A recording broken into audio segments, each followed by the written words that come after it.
So I'm going to wait just a second more. I see a couple of people are still connecting their audio, but I know we have a very busy a 1 hour presentation, so I don't want to let too much of it get away as we get started.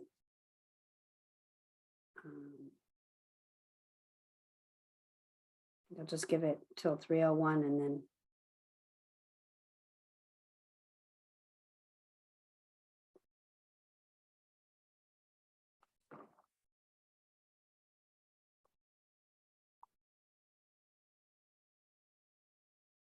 Okay, welcome everyone to today's session of the National Judicial Network. It's called Let's Put Science First, Assessing Predatory Helpfulness and Coercive Control to More Accurately Understand Domestic Abuse and Sex Trafficking. Next slide, please. And I wanted to let you know that we're currently up to 213 members. This is the state distribution. I'm happy to say that we have new members on this call, and we gained 10 new members in the process of advertising this training. So we're very excited to have those of you that are new members and to our longer time members as well who are joining us today. Next slide, please. Wanted to remind you that we are using a member-only listserv to communicate among each other and about upcoming sessions and to distribute information about new publications, et cetera, with you. Happy to tell you we just completed something that Judge Collins and I have been working on for a really long time, a Q&A, a new Q&A on special immigrant juvenile status that is updated to the new regulations at USCIS that we'll be distributing probably in the next day or so. You in the network. So you'll be getting that as well through the listserv. And to new members, you should know that this is a judges members only listserv. Next slide, please. And after today, our next peer-to-peer session, it will be on May 2nd. We're going to welcome HHS's Office on Trafficking in Persons, and they're going to talk to us about how reporting and requesting assistance on behalf of child trafficking victims can help them expand their access to public benefits through the work that HHS is doing. So I hope you'll join us there. It is June 6th at 3 p.m. Eastern, and the judge who will be facilitating it is Judge Hemstreet from Washington State. Next slide, please. And just a reminder, we're going to be as we do all sessions. We'll be evaluating this session, and we'll send you, this is the link for the evaluation that Daniela will send around as we get closer to the presentation. And with that, I want to turn the podium, so to speak, over to Judge Sarita, who's going to be hosting this afternoon and introducing our guest. Judge Sarita. All right, good afternoon, everyone. My name is Toko Sarita, and I am the statewide coordinating judge for problem-solving courts in New York State. I'm also a steering committee member of the National Judicial Network, and it is my absolute pleasure today to introduce Dr. Chitra Raghavan. So Dr. Raghavan is a clinical psychologist in New York City, specializing in assessment of sex trafficking, domestic violence, sexual harassment, rape, sexual assault, and any other abusive interactions, and the traumatic outcomes these situations engender. She is currently a tenured full professor at John Jay College of Criminal Justice. She is also the deputy director of the Forensic Mental Health Counseling Program and the coordinator for the victimology studies in forensic psychology.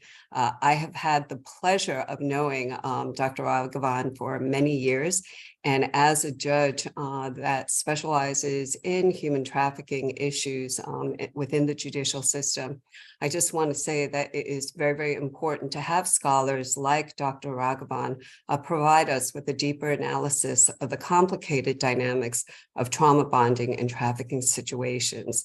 She also recently spoke at our fall conference on human trafficking that was sponsored by the Office for Justice Initiatives. And what is also amazing about her is her ability to take very, very complicated, nuanced situations and be able to describe them in ways that everybody, including judges, court staff, practitioners, people can really understand. So with that, I would absolutely love to introduce Dr. Raghavan.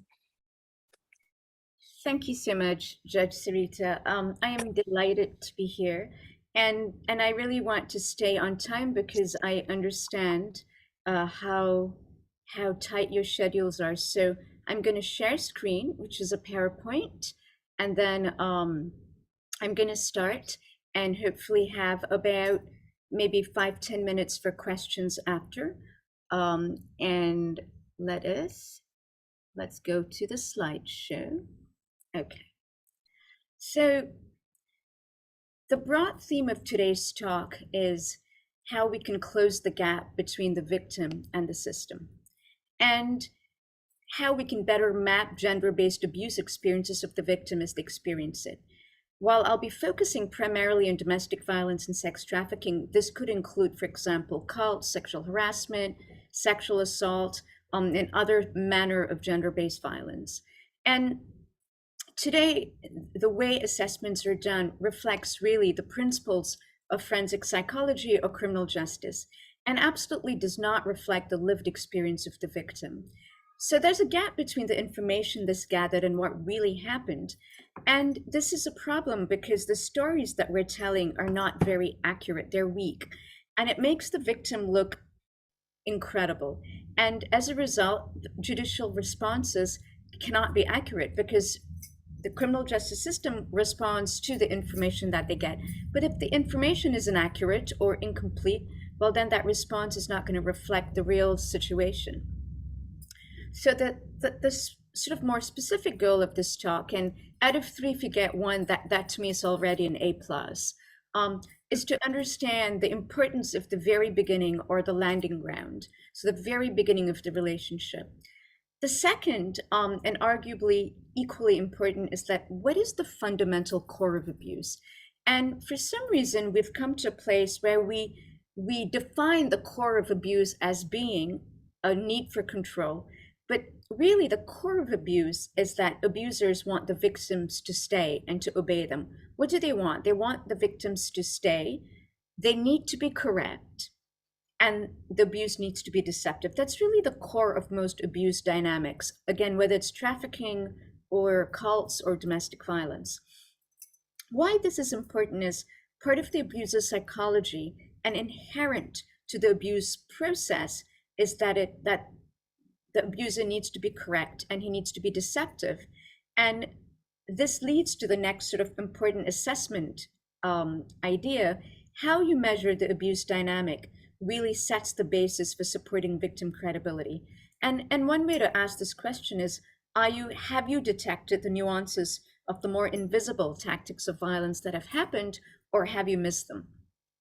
And by you, I mean the royal you, not you judges, but the whole team. I think to understand where we are today, we need to go to the historical definitions of partner violence. Historically, and I want to say contemporarily as well, it's typically defined as a relationship with physical and psychological aggression. It emphasizes quantity over dynamic, and there's no context, including limited attention to the deception early in the relationship. I want to stop for a moment and say this has also been true of sex trafficking. It's typically defined as whether or not someone was forced into prostitution. The manner in which force, coercion, or fraud is defined is always through physical and psychological aggression. So same thing, it goes back to, even though the definition of sex trafficking is frankly more mature and more psychologically nuanced than many state definitions of IPV, ultimately people still go back to the physical and psychological aggression. Why is this problematic? It's because we're missing data. We're missing the nuances of abuse dynamics, and I'll get into that in some detail in about 20 minutes. And as a result, we misclassify perpetrators and victims. In the case of sex trafficking, we misclassify whether it's prostitution or trafficking. And when women use violence, we see it as bidirectional. We are dismissive of same-sex or queer violence. And we misclassify particular incidents across gender-based violence as minor. And ultimately, because of this missing data, the abuse or the violence becomes invisible to the community. And the community could be the family, the friends, the police, the court system. But people don't pick up what's really going on because so many pieces are missing. And this feeds into victim credibility. Now, I want to say there's a long tradition in psychiatry and psychology. I think we kind of win in this field. I don't know what the tradition of sort of thinking around gender-based violence is in the court system in a mature way. But let me assure you, in psychiatry and psychology, for about 100 years, women and minorities are seen as hysterical, neurotic, overwrought, irrational, frequently as hostile or lying about the abuse. And what's the evidence for this? Well, their story makes no sense. But if you think about it, if there's data that's missing and behaviors don't make sense, which challenge the victim credibility, this is all sort of feeding into a more historical notion that women are liars. And in a more concrete level, it leads to questions like, why stayed the abuse was so bad? Why remain in prostitution if it really, if it was so horrible? Why do you call it trafficking when really you wanted to do it? Why not report to the police or tell close friends? And then why do you disclose this so late in the investigation? You went to the police, but you didn't tell anyone about the sexual abuse until you'd been working with the prosecutors for 6 months. You must be lying, right? So the missing data leads to issues like this. And I want to pause and say I work equally for defense and prosecution, and all of these issues come up both with defense and prosecution. Or in a series of cases I've worked on recently, if you were really sexually assaulted, why did you return to him? And really what it is I want to argue that it's bad science that's sustaining hostility against women and queer victims. And I know we have a tendency, for example, to blame the police or to say that the criminal justice system is insensitive or prosecutors don't get it or judges are not sensitive. But for me, and again, my experience is New York City, it just really feels like a question of education. If you learn that you should measure domestic violence by counting the number of violent acts, well, that's what you're going to do. And that doesn't make you hostile. It just makes you not up to date with the latest science.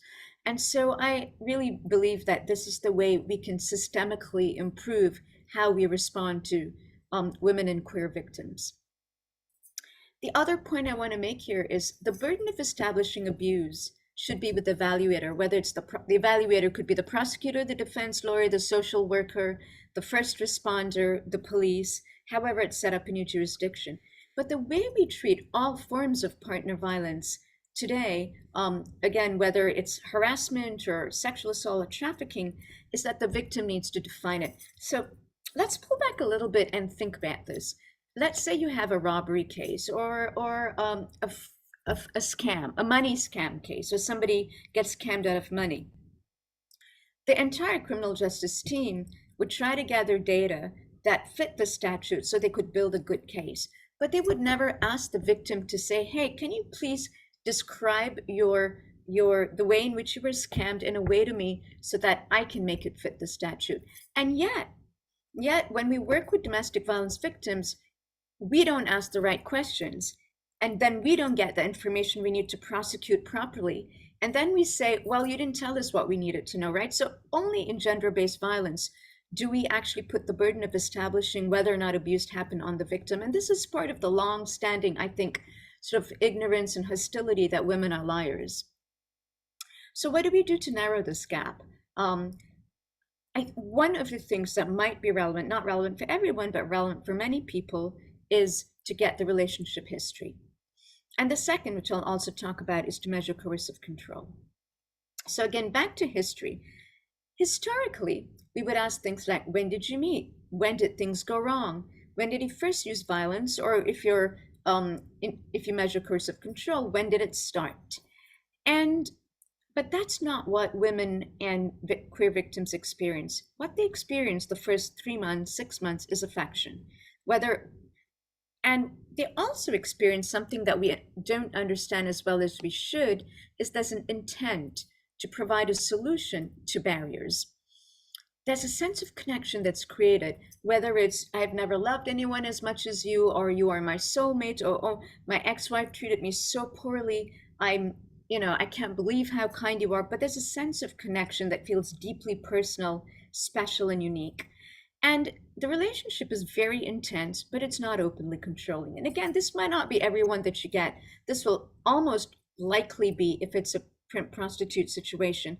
And it might be in many of the domestic violence, some of the sexual assaults. And these initial stages are called different things. Sometimes you've heard the term grooming, other times seduction, courtship. We call it predatory helpfulness. And we call it predatory helpfulness, to give the field a term that they can use across different contexts, but also because we argue that the abuser is predatory. He is looking for the right kind of woman that he can trick, deceive, or the right kind of man or trans. And he does that by being immensely helpful. It's not just seduction, it's offering help. So it's the wrong question to ask when we ask the victim to define when did he start becoming controlling? They almost never can answer that. Or when did he first use violence? They can always answer that. Mrs., when did he first start becoming controlling? So you're basically missing the landing stage. All of these moments are obscured by deception, or if you prefer grooming, seduction, pred helpfulness. So what we need to do is to replace it with very behavioral assessments of deception. Another way to, she sees,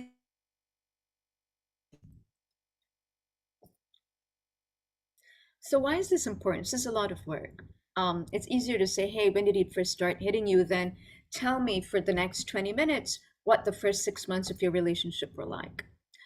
Because the extent to that which there was deception, and the more invisible the coercive control influences, her ability to recognize abuse overall, her ability to pinpoint when it became abusive, which is extremely important for litigation. And if it's deceptive, really deceptive, maybe she can't ever quite identify the abuse. And if the victim can't identify the abuse, their story is weak. And then it goes back to being seen as unreliable. But there's another reason that we maybe don't think about, which sort of predates it getting to the court system and then influences the court system. Somebody's willingness to report is heavily based on their internal clarity. What is internal clarity? I know I was abused. I know what it looks like. I know when he was being tricky. I know when he was being manipulative. I am not to blame. It is awful that it happened to me, and I can trust the court system, right? That's internal clarity. But if you're not sure what happened to you, when it happened, then you don't have internal clarity, and you're going to take longer to report. And you're not going to report with the kind of frankness that might actually help your case and help the judges make the right decisions. You also blame yourself. And there's loyalty towards the abuser, which will go up and down throughout the process, particularly in criminal cases. And there's ambivalence because, wait, was it me?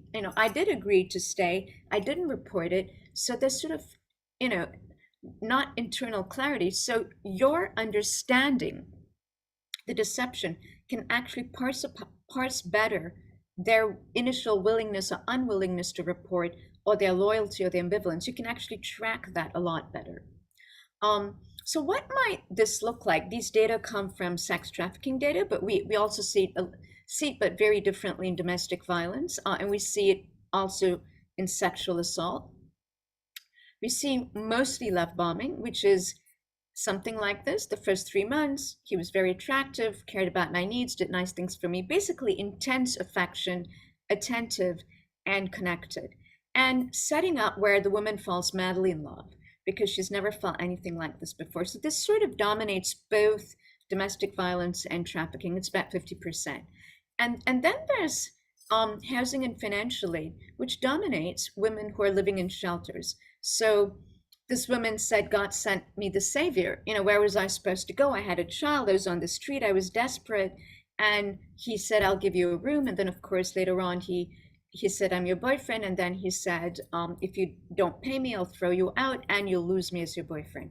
So again, very predatory. Quite a few men use drugs where they come across as non-judgmental, helpful, kind. And then, of course, women either become re-addicted or the addiction gets worse and he asks for money.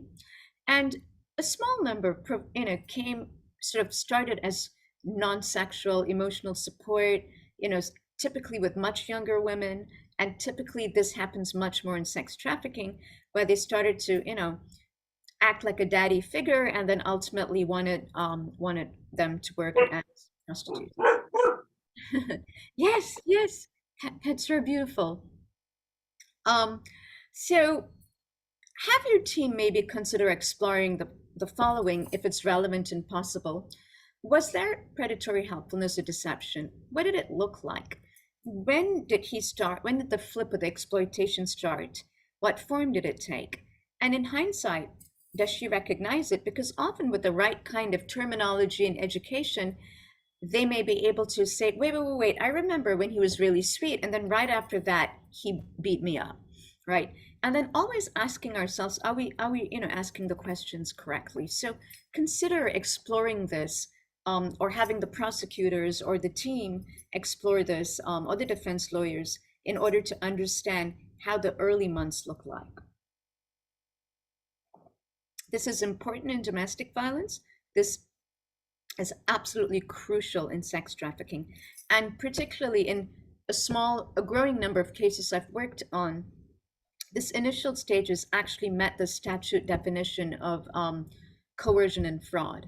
And later on, there was plenty of force, but even the first 6 months, more than met the required evidence to consider it to be a trafficking case. And again, this is our job, not the victims. We need to figure out if it happened. We don't, so asking them like, was he sweet is not, did he use violence is not going to get us this information. So the second step to narrowing the gap is measuring coercive control and not just discrete acts of abuse. So what does that mean? Let me first talk about the utility of coercive control and then go into depth into what is coercive control. I'll take a short breath and have a sip of water.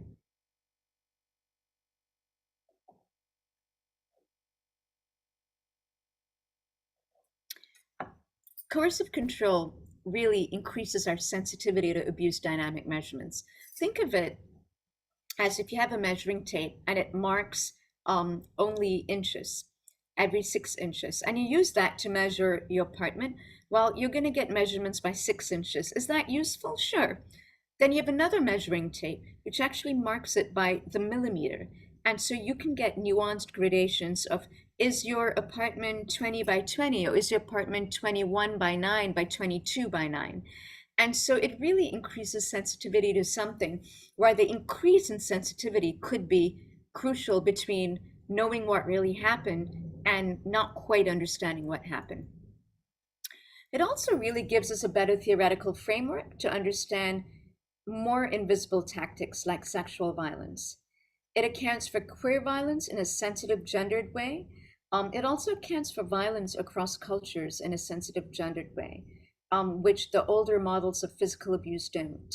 And ultimately, it helps us understand what many of us, many people consider to be incomprehensible behaviors: not showing up for court on time, getting to court and yelling at the judge, doing things that are really unwise, like going to the abuser's house after begging for an order of protection and then trying to negotiate with the abuser, right?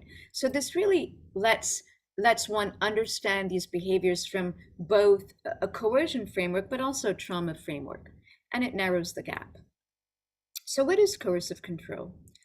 It is a power imbalance that is continuously exploited. And the important thing here is that it's continuous.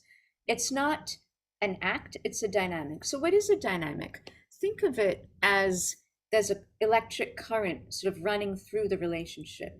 And most of the time, the current is low. It's unpleasant, it hurts you, but it's slow. But every now and then there's a spike. And the spike could be an act of violence or rape, screaming and yelling in public, threatening to send intimate photos of having sex to a job, threatening to call CPS and saying, hey, she smokes marijuana in front of the child, right? So it's sort of like always a little unpleasant, and then there's a spike. And that spike is what sets the tone of obedience, or sets sort of the seriousness of the intent of the abuser. But the spike alone isn't what makes coercive control so dangerous. It's also that it's ongoing, it never stops, and it's looping, meaning it sort of one act catalyzes another. And I'll talk about that, how one act of violence or one act of control can make another tactic more severe. And the end goal, which is really important, which will keep emphasizing, is dependency and submission, so that she stays or that she obeys. But the other end goal that we really need to think about is that the abuser wants to feel that he's correct. And this is part of abuser psychology. He needs to feel that I am doing all these things not because I'm violent or cruel or damaged or failed or unloved or misunderstood. I'm doing all these things because I am right and she is wrong. So if he is right, then automatically she is wrong. So part of the goal of the abuse is to prove that he is correct. And if you understand that, you'll start to understand the manipulation, the impression management, and the deceitfulness. All of these things are to prove that the abuser is correct, not just to get her dependent and submissive. That's only half the story. So let's take a bird's eye view of coercive control. I've talked about continuous. I want to talk about privileged knowledge. The first few months, whether it's predatory, helpfulness, or grooming, whatever makes the most sense to you, he spends a lot of time getting to know what she loves, what she fears, what she hates, what she's most afraid of. She's most afraid of being deported. Because she lived here illegally for a while, undocumented. Now she's legal. She's terrified that her kids will be taken from her because she was in the foster care system, right? So he starts to know what she's most afraid of. It's also important to understand that coercive control is not one little thing in one little area. It's in public life, private life. It's about your emotions, your movements, your choices. And there's a lot of acts that are really obvious, like hitting, pushing, punching, screaming.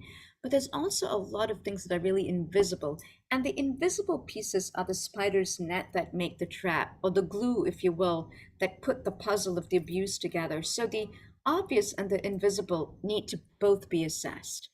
It's context dependent. For one woman, telling her that she's a lousy mother is heartbreaking. For another, threatening to call the work is the most frightening thing, because all of her self-esteem is in her work.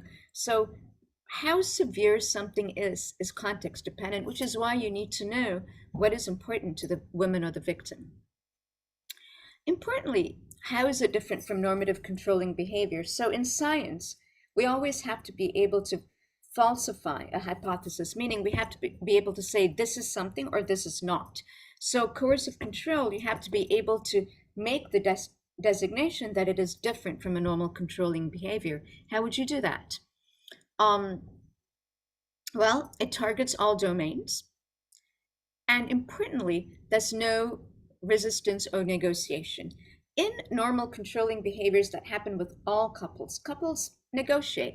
I need to speak to you daily. Well, no, that feels oppressive and needy to me. Okay, well, maybe we can talk daily, but we keep it short, right? So there's a compromise. In coercive control, there is no negotiation. There's retaliation and increased coercion. And the retaliation can take 1,000 different forms.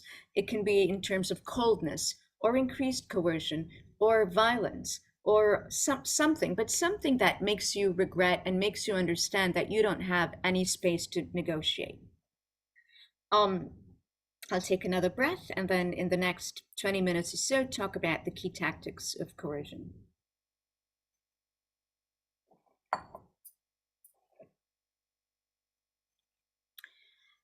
My students and I divide the critical tactics of coercion into 8.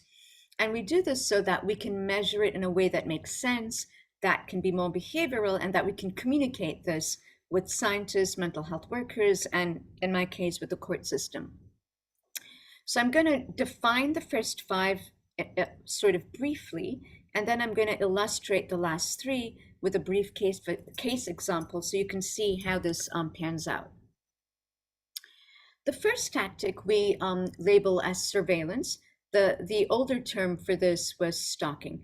Surveillance is essentially observing, witnessing, following the target in public and private spaces. So it could be checking your phone, looking at your social media, monitoring your emails, hacking your emails, following you to work, putting a GPS in your car. So all manner of keeping tabs on where you are. But actually, here are the five. Let me go. But the important thing to understand is the abuser keeps tabs on you until your public and private space is reduced. And by reducing your public and private space, it starts to feel like nothing is safe anymore, not even the privacy of your mind, right? So it's really important to understand that surveillance slowly reduces where you think you can be safe. And then you become isolated. And isolation could be could be obtained externally via courtship. So abusers might say, I love you so much, why'd you need friends? Or your mother treated you poorly, so why on earth, do you have to call her? It could be through pressure. Don't call your friend, don't call your friend, I don't like your friend's not good for you, your family's not good for you, until you eventually just give up. And again, these things, wouldn't show up if you say, does your boyfriend or girlfriend threaten you so that you're afraid to call your family? But it would show up if you measured coercive control and you asked, does it make it really hard for you to call? Does he embarrass you? Does he make himself such a nuisance that ultimately you just don't bother? Or, were you so in love that you gave up all your friends and now you don't have anybody? There's also an internal world of isolation that happens through surveillance and other tactics, where you slowly start to feel no one can help me, no one can understand me. I feel really mistrustful. And this happens because he's at pains to kind of embed the message that the world, it's us versus them. This happens a lot in trafficking, where in the initial few months, he sets up the whole world is against us and no one understands us, and ultimately becomes us versus them. And the victim really believes no one can help me. She feels it. She's mistrustful. And this is really important, because if you feel no one believes you, you're not going to tell the whole story. The micro-regulation is, as the term implies, micro. It's constant, trivial, unpredictable demands, strict rules or details that keep changing. You can never get it right. You can never please him. And it's in the areas that are mostly sort of associated with your body, your movement, and domestic life. So how you look, what you wear, what you weigh, what you eat, how you tell jokes, how you smile, how you clean house, who your friends are, how you pick up the phone, how you clean your computer screen, tiny, tiny things. Never get it right. Deprivation is the idea that you remove things that are really important. So it could be access to shelter, money, safety. See it regularly in immigration cases and trafficking cases. Or threaten to throw you out middle of the night if you don't do something. Where are you going to go? Are you going to leave your child behind with an abuser? No. Or are you going to take your child and go somewhere? So again, sort of threatening basic things. This can be very frightening. There's something I want to put on your radar, that there's a buzz in the field, is also sleep deprivation. It happens all the time in sex trafficking, so that the woman is so tired after months of being deprived that she makes no sense and her world doesn't make sense. And so the way she communicates actually is very unimpressive. This is intentional. Make no mistake, this is intentional. Degradation, sometimes people refer to it as psychological abuse, but it's really more than that. It's yelling, shouting, screaming, but it's putting down the person so that the core of who they are is destroyed. And they really start to feel like they're worthless, they don't belong, they don't know who they are. But it's this idea that you start to be smaller and smaller in this world that is so much better than you. And it destroys hope, which is really important, because if it destroys hope, you don't seek help and you don't trust and you don't engage with the process, and you can't help yourself, which then makes you look like someone who isn't credible or hostile or hysterical or neurotic or a liar. I'd like to talk now in a little bit more detail about intimidation, manipulation, and sexual abuse. And I'll let you look at that for a minute, and then I'll jump into it.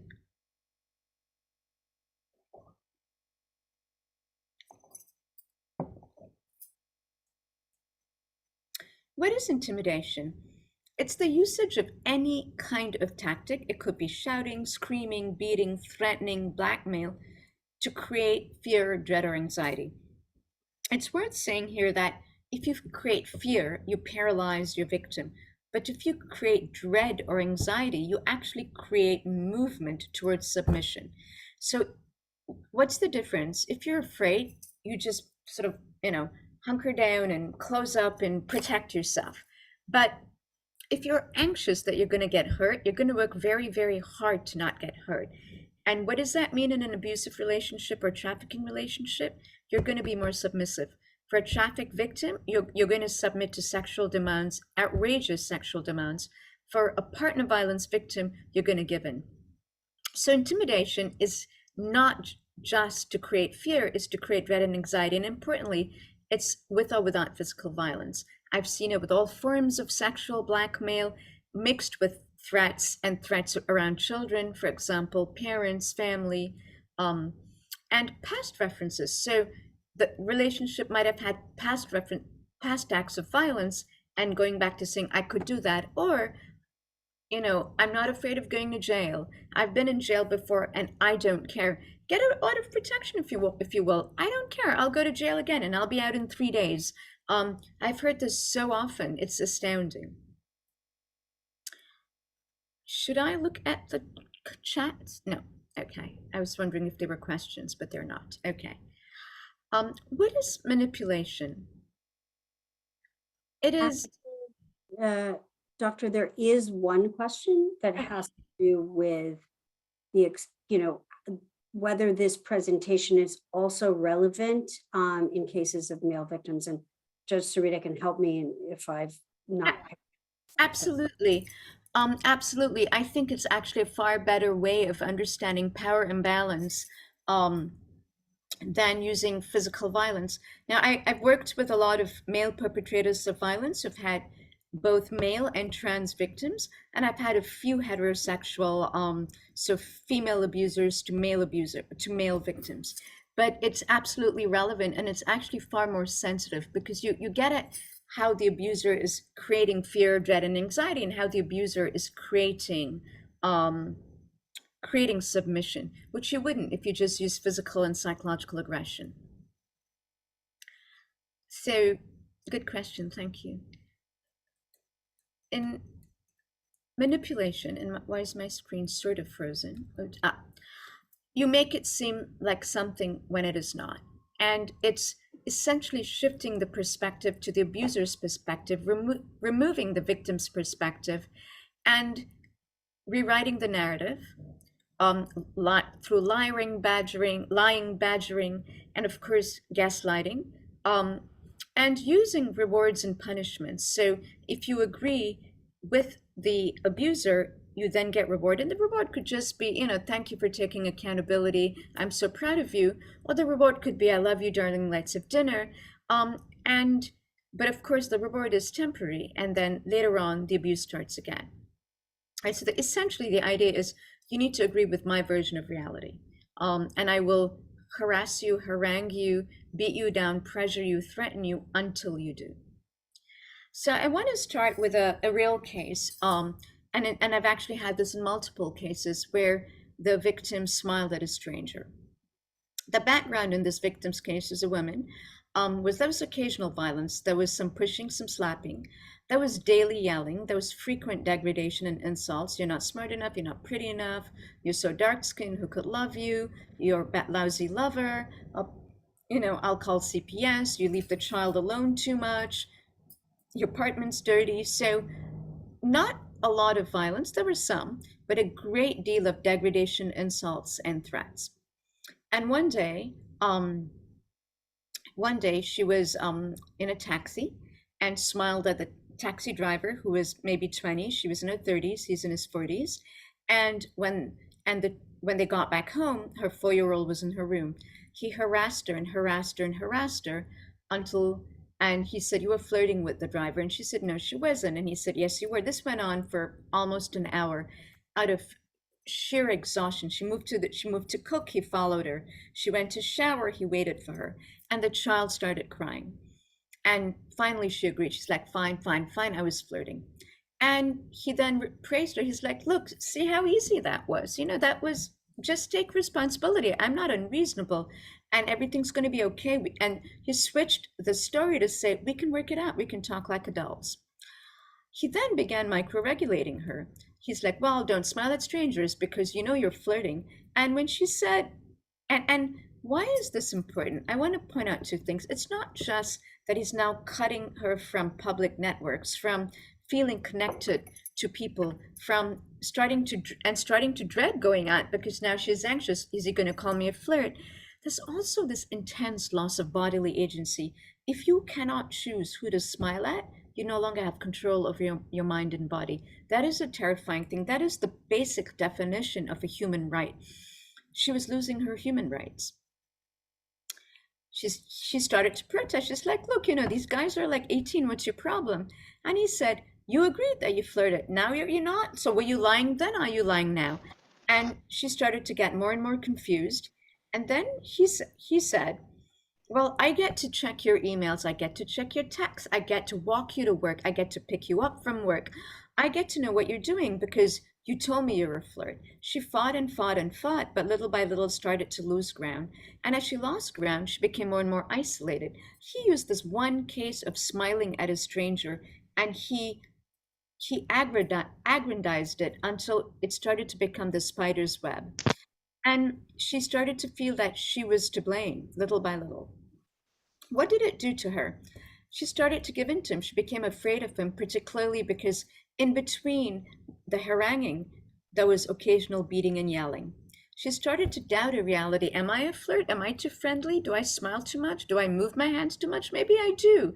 I'm lively, but maybe he's right. Maybe he's older and I should be kinder. And as she starts to lose the ability to talk to her old friends, she relies on him more and more. She's losing agency in all kinds of ways without realizing it. And she's validating him as correct, which he needs. He needs to know that he is correct and that she is the one making all the trouble. Then at some later point in the relationship, he raped her violently. And he raped her violently because she told him that she didn't feel like sex because he was yelling at her so much and it didn't feel romantic. And for them to sort of be intimate, she needed to be wooed. And so she was really asserting her proper right. She was asserting it reasonably. She was telling him what any reasonable lover, male, female, or trans, would say, that I don't really want to have sex when you've been yelling at me all day. And this is a very private domain. It's an invisible form of abuse. There's no language to describe it because we don't have language for rape between lovers. And of course, she didn't know the law. What happened to her? She felt overwhelmed. Is this really happening? Is he forcing me when I said no? She found herself paralyzed. She couldn't move. She felt intense shame and emotional paralysis after the fact, and she covered it up. So she talked sometimes about the yelling and mentioned to her sister about the beating, but she covered up the rape because she wasn't really sure if it had happened. Although the manner in which she described it to me, any lawyer would say it's rape. Any psychologist. And there was an intense loss of agency of her body. And if you think of these things chaining together, first, she can't smile at people. She can't walk she can't walk briskly because it's too sexy.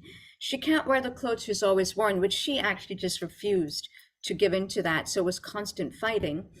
And she starts to blame herself, like, maybe it's me, maybe I'm flirtatious, or if I'm not, why did I give in? Maybe it's my fault that he's so controlling, right? So you take all of this together, which is really what I mean by looping. She starts to get hesitant, silent, and she becomes more and more invisible, not invisible.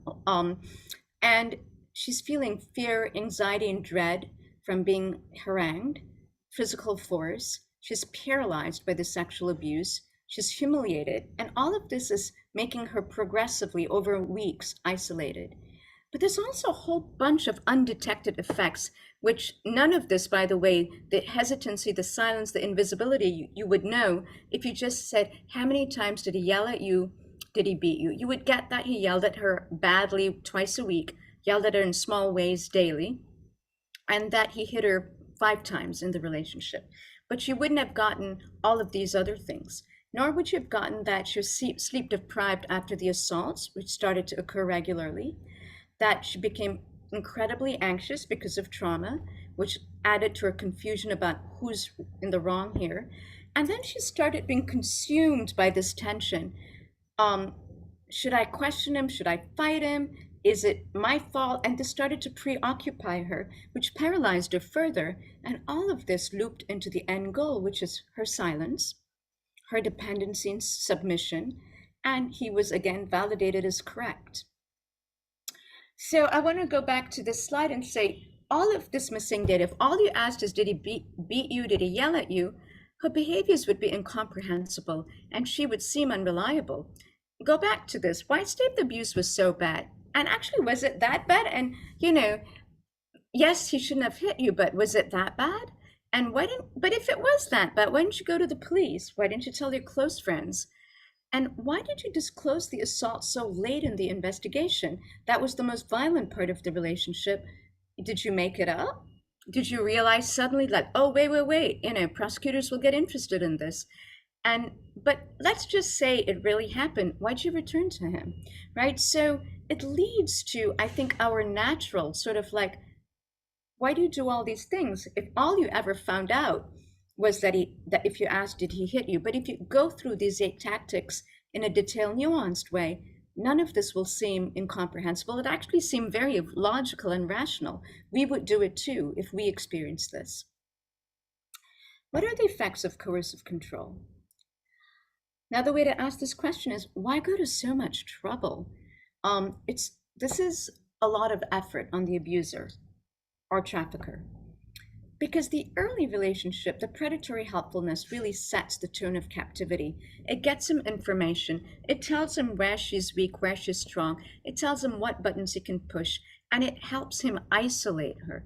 And once he starts to isolate her by seduction, all the other tactics, the surveillance, the microregulation, the intimidation actually functions better. Psychological captivity is more powerful. We know this, but for some reason, this is not translating well into the court and legal system. Far more powerful than physical captivity. If you try to keep someone through fear, you don't keep them, you break them, and they're no longer useful to you as a partner, as a sex worker, as anything. They're not useful. But if it's psychological captivity, they can actually function, but they stay. It's far more powerful. It's durable, it lasts longer. It confuses free will, importantly. It muddies how to measure consent because she doesn't know, did I stay because I wanted to? Did I stay because he made me? Did I say yes to sex? Did I say no? Did I agree to work in sex work? It really muddies how to measure consent, which then makes him all the more powerful. It affirms that he's correct. She often feels gratitude. I am so little. I am so worthless, yet you love me. I should just, accept the abuse and stay here. Why does she feel worthless and little? Because he's gaslit her. And she continues to appear like a willing victim, a phrase I borrow from a case on which I worked, where members of one of the legal team said, I get the violence, but you really look like you're the willing victim. Why didn't you just leave? And she doesn't look credible. And the big question, why does she stay? Why does she stay silent? Think about it. Because the goal of coercive control is for her to stay. If she stays and eventually she leaves, it is in itself evidence that the coercive control worked and she left when it stopped working. Let's put this in a different context. Let's say someone drinks poison. Would you say, well, why did she get poisoned? You would say, oh my God, she drank poison, therefore she died, or she got sick. Or you drink a bottle of vodka, God forbid. No one would say, hey, how come you got drunk? Well, if you drink a bottle of vodka, you get drunk. And these aren't great examples because the person is sort of initiating them. Let me put this slightly differently.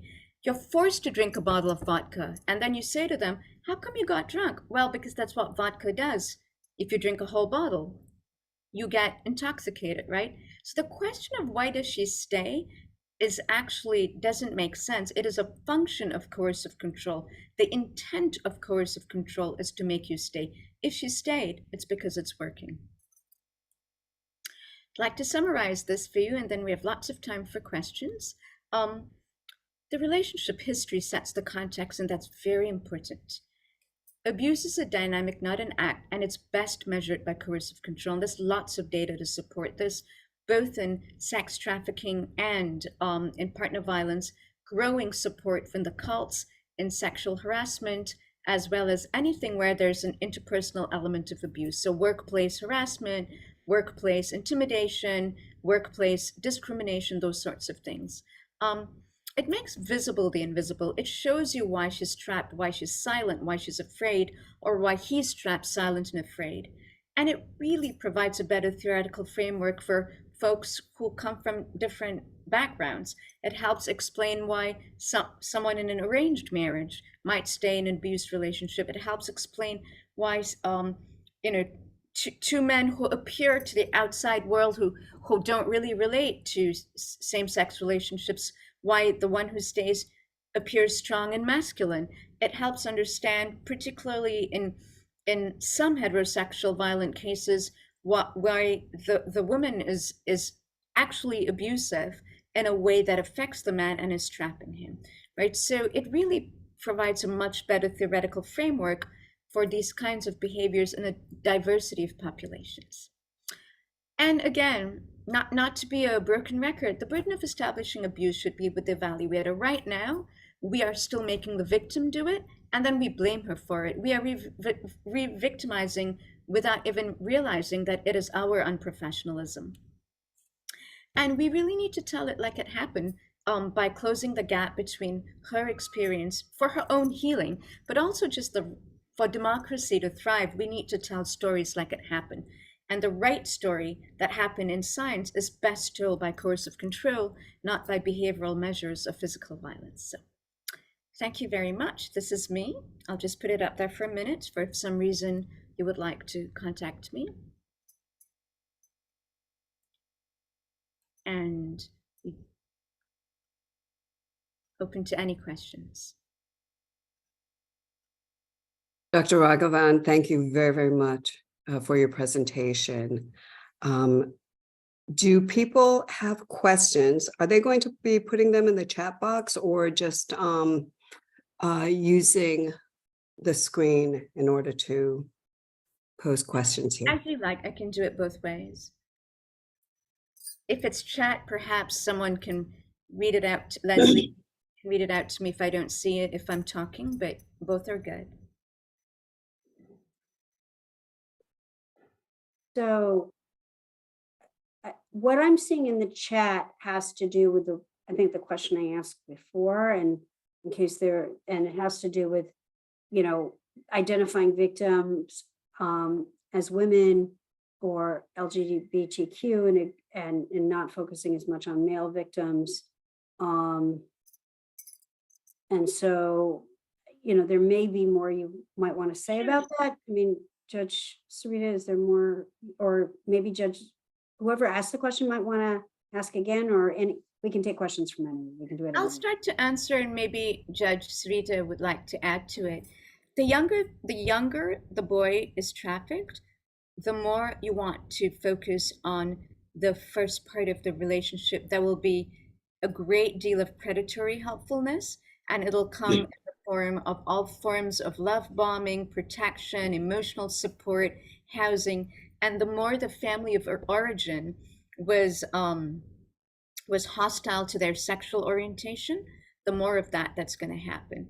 And so it's absolutely essential that if you have younger clients, that you need to measure fraud and deception, and then slowly move to force. So I would say the first 3 months would be crucial. And the way in which you measure consent, which I didn't talk at all about today, has to be really sensitive. So consent is not a one-time thing. The way we do it, and I don't know why, is we ask, well, did you want to do it? And 50% of my clients say, yeah, sure. I said I'd be fine with it. It's really, well, what would have happened if you didn't do it? And what was set up around you? What were the mitigating factors? What were your vulnerabilities? But also to ask at later points in time, did you try to get out? So consent can happen at one time point and be removed at another. and that makes it coercive, right? It's not just at the beginning. So I would say with young children, I would get predatory helpfulness, but I would really track consent very carefully to see how it was removed and to what extent there's the illusion of free will, which if they're under 18, there was none. But if they're over 18, often there still isn't. Also, I believe that even though Dr. Ragavan was talking earlier about women or queer victims, that the framework that she has described is certainly applicable to anybody who is in this kind of situation. So I don't think that she was meaning to be exclusionary, right, in terms of her description. Absolutely not. Yeah. The majority of abusers are men who abuse female, male, non-binary, trans. So I use that for convenience, but I've certainly worked with heterosexual male victims whose abusers were women. And the other thing I think that's important, and we have some in the list of webinars that we're sharing, there was a webinar that focused on kind of the extent to which family members are involved in trafficking children. And so we see this kind of DV, child abuse, family involved. What I'm particularly excited about this presentation is it pulls those two together and shows how what we may understand from the trafficking world is helpful in the domestic violence world, and what others of us understand from our experience with domestic violence victims is helpful in working with trafficking victims. And I thought this presentation really highlights some of that. We have 4 minutes left. I'd love to have other questions if other people have, or anything else, Judge Sarita, you want to add, or a question you want to ask. Dr. Ragavan, do you want to explain how you started becoming interested in this concept of predatory helpfulness? Sure. I, at this point, have interviewed either for research or my private practice, which is entirely forensics. I do only work for the courts. Hundreds and hundreds of men and women who were trafficked. And I noticed that they all said, and domestic violence, the first few months were so lovely. And then I would ask them, tell me how it was lovely.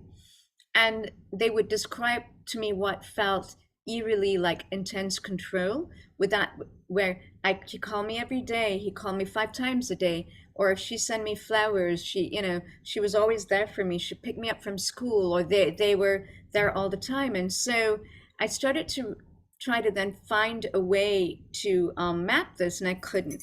At the same time, this wonderful social worker who works in the field was doing work in Florida, called me and said, I think you're doing this wrong, and I'd like to work with you to study this, and this is what I think is going on. So I helped her collect the data, and this is really her framework. She's not a researcher, so she did her thing, and she sort of moved on and happy and wants to be in practice, but she saw this all the time. And so my students and I are sort of aggressively measuring and trying to develop this and spread the word so other people measure it.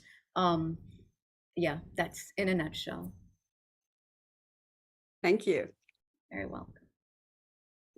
And I will just note, I put in the chat, I mean, the whole concept of coercive control as it was described here, NCJ/FCJ just published a brand new chapter in which they're talking about it in the context of custody cases, and I shared that in the chat. Judge Lung?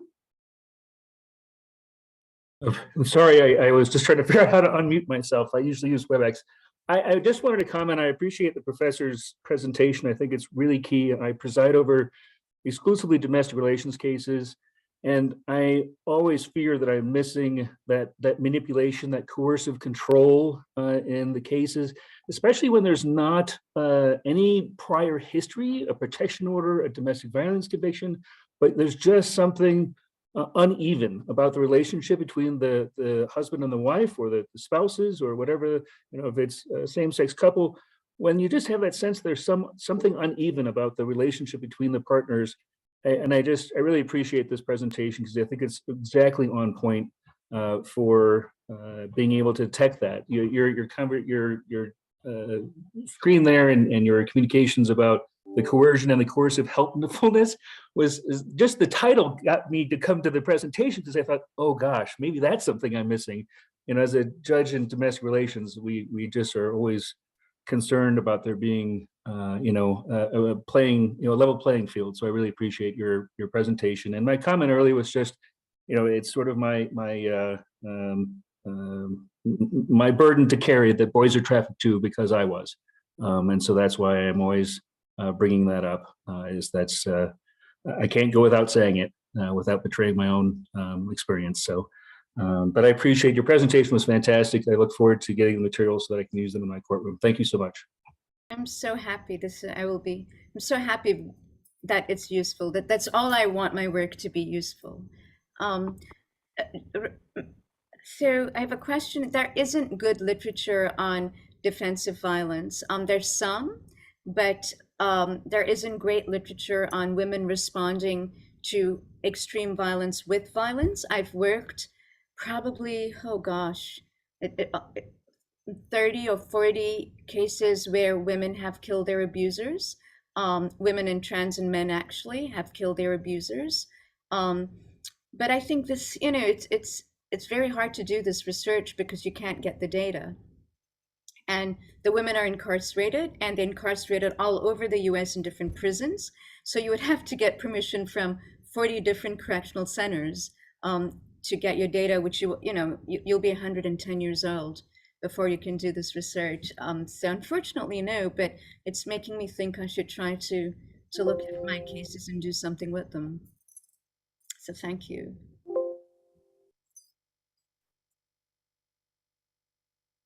Leslie, you're muted. We're at the top of the hour, and I want to remind people, first of all, I want to thank you, Dr. Raghavan, for the wonderful presentation. Thank you for hosting us, or leading, the hosting, Judge Sarita. And thank you all for attending. Please do fill out the SurveyMonkey evaluation. It is helpful to us. And we will make this recording available along with the PowerPoint. And Dr. Raghavan, any materials you'd like us to share with the group, publications you have where they can read more, we'll make those available accompanying the webinar. So I'll send a whole bunch of things, and if it's useful for folk, then that's wonderful. All right. Thank you so much. My pleasure. Have a lovely, lovely spring day. you too. All right. Goodbye, everyone.